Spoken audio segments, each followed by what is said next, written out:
Iran's first direct attack on Israel, which Tehran says was in response to a suspected Israeli strike on its embassy in Damascus, has brought renewed focus on the country's air forces and defense systems.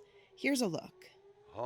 The Iranian Air Force has 37,000 personnel, and a former Israeli air defense chief says Iran is a, quote, superpower in tactile ballistic missiles and UAVs, or unmanned aerial vehicles.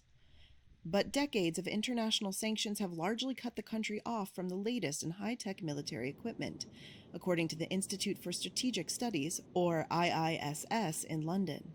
The Air Force only has a few dozen working strike aircraft, including some models acquired before the Iranian Revolution of 1979.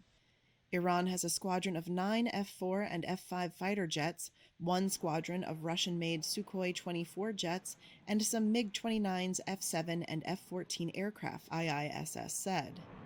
Iran also has pilotless planes designed to fly into targets and explode.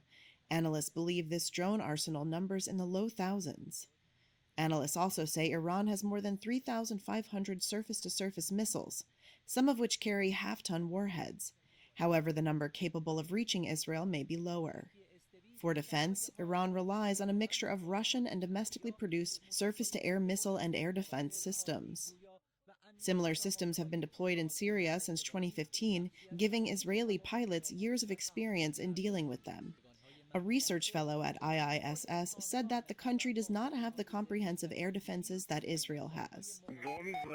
Israel has an advanced U.S.-supplied Air Force with hundreds of F-15, F-16, and F-35 multi-purpose jet fighters.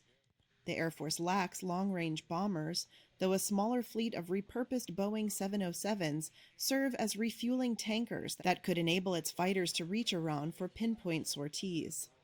A pioneer in drone technology, Israel has Heron pilotless planes capable of flying for more than 30 hours, enough for far-flung operations. Whether Israel is willing to risk a direct strike would partly depend on how confident it is that it can thwart further attacks by Iran. Israel's multi-layer air defense is built around the high-altitude Arrow system. The highest altitude system is Arrow 3, which intercepts ballistic missiles in space. An earlier model, Arrow 2, works at lower altitudes. There's also the mid-range David Sling and the short-range Iron Dome, which has fended off thousands of rockets fired from Gaza and Lebanon. But these do not come cheap. Although Israeli officials have given no details, analysts calculate the price of Iran's attack probably amounted to $80 million to $100 million, but cost Israel and its allies around $1 billion to repel. Brigadier General Doron Gavish, head of Israel's Air Defense Task Force, said Israel has been working overtime to rebuild its stockpiles in preparation for another possible attack from Iran or its proxies.